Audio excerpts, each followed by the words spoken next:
Here's Brian in Fairfax, Virginia. It's great to have you. I'm glad you waited, sir. Open line Friday. Hello. Thank you, sir. And I'd just like to say I remember the day and time when I actually changed my life. December 3rd, 1991, in Detroit, 696 eastbound between Orchard Lake Road and Halstead. It was the first time I heard you. You know, everybody remembers that. Everybody remembers where they were when they first heard this program. But you're able to, I mean, you, like GPS, you know the exact location where you were and what you were doing. That's fabulous.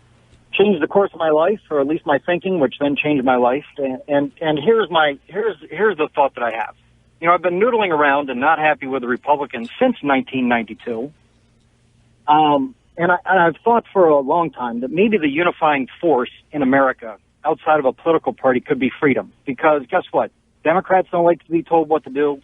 Republicans don't like to be told what to do. Americans don't like to be told what to do.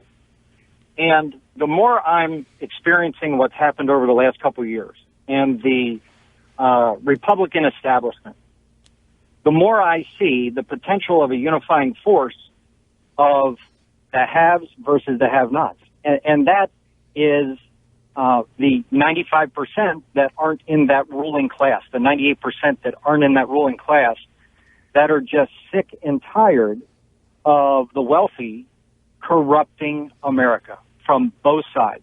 And I think that might be one of the things that Carson, Trump are tapping into, that we need Americans that care about a regular America and stop worrying about becoming wealthy and stop pushing an agenda and stop controlling America. So I just wanted your thoughts on that. A question. You think it's 98% the people, Republicans and Democrats, who are opposed? Because the reason I ask that is because I perceive there to be way too many people that vote Democrat who don't care, as long as whatever benefits they get continue to come. They don't care. They'll run around and they'll voice their opposition to the rich, and they'll act as though they hate them and so forth, but they will never do anything other than vote for whoever they think is Santa Claus. That'll continue until, we're bankrupt and out of money, right? And if I look at what caused the revolution in America, it was the underclass. And the ruling class over the last 40, 50 years has placated the underclass with welfare payments, Social Security payments, with disability payments, with food stamps.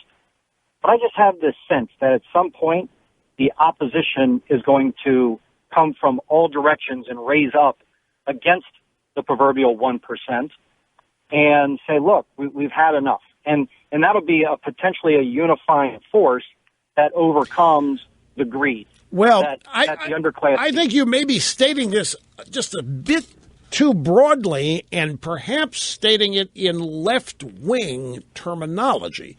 Totally agree. There are plenty of people who want to be rich. There are plenty of people who want the opportunity to work hard and be rewarded for it and don't hate the rich.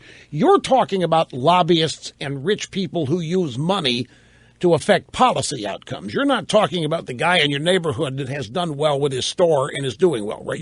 He's not your enemy. Correct. All right. You're talking about moneyed interest in politics who are buying policy outcome. They're buying insurance against elections. Right. Exactly. Well, I think that's one of the reasons Trump's doing well. I think you're right about that. I think that's and I think Ben Carson too. There's no question about it. And I think there's an ongoing educational thing happening here. More and more people are learning that their votes and their frame of mind, opinion, their thoughts and issues are really not what's governing the political parties today. And they've always suspected that they don't have that much influence. They've always known that lobbyists and money people get their way.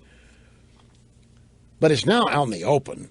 I mean, it's just it's now they're not even making any pretense of caring what public opinion is in on either party.